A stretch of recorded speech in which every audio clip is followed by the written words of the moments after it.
नमस्कार. गोदागिरी फार्मच्या मधमाशी पालन विभागामध्ये आपलं स्वागत. आज आम्ही आमचे शेतकरी जे आमच्या मधमाशाच्या पेट्या कायम वापरतात त्यांच्या हा जो बाग दिसतोय बघा डाळिंबाचा, त्यांचा परिचय आपण करून घेऊ. तुमचं नाव आणि पत्ता आणि किती एकर बाग आहे? नमस्कार शेतकरी मित्रांनो, माझं नाव तेजस कैलास आहे. मी राहणार लोणी खुर्द, तालुका राहता, जिल्हा अहिल्यानगर. येथे माझी 2 एकर डाळिंबाची बाग आहे. तर मी एक 15 ते 20 दिवस झाले तेव्हा साहेबांकडून पेटीमध्ये दरवर्षी आणतच राहतो, तसं काही विषय नाही. पण यावर्षी गरज जास्त पडली त्यामुळे मी त्यांच्याकडून 7 पेट्या आणलेल्या आहे. तर तुम्ही बघू शकता सेटिंग वगैरे कसं आहे, माशी उडती पण कशी ते पण दाखवा एकदा त्यांना. माशीचं उडणं वगैरे,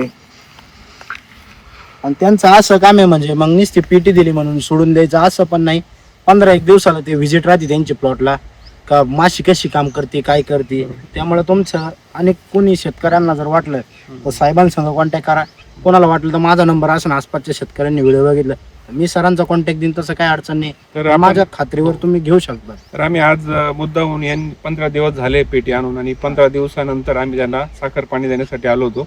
ते साखर पाण्याचं भांडं आहे आणि ह्या आत्ताच आपण ह्या पेटीला दिलंय. तर साखर पाणी म्हणजे मधमाशांचं पेट्रोल आहे थोडक्यात. तर त्यांना एनर्जी मिळते आणि एनर्जी मिळाल्यानंतर जास्त काम आपल्या बाहेर येणार आणि जास्त फुलावर ते काम करणार. तर अशा पद्धतीने आमचं काम चालू आहे. तुम्हाला नक्की पेटी लागली आणि साहेबांचा नंबर स्वतः सांगतील, त्यांना संपर्क करा. त्यांचा अनुभवातून तुम्ही त्यांचा पुढं पेटी घ्यायची नाही घ्यायची किंवा त्यांचा सुद्धा अनुभव की एवढी चांगली सेटिंग झाली आहे ते सुद्धा तुम्हाला मार्गदर्शन करतील. तुमचा नंबर? माझा नंबर 90 21 56 94 93. धन्यवाद.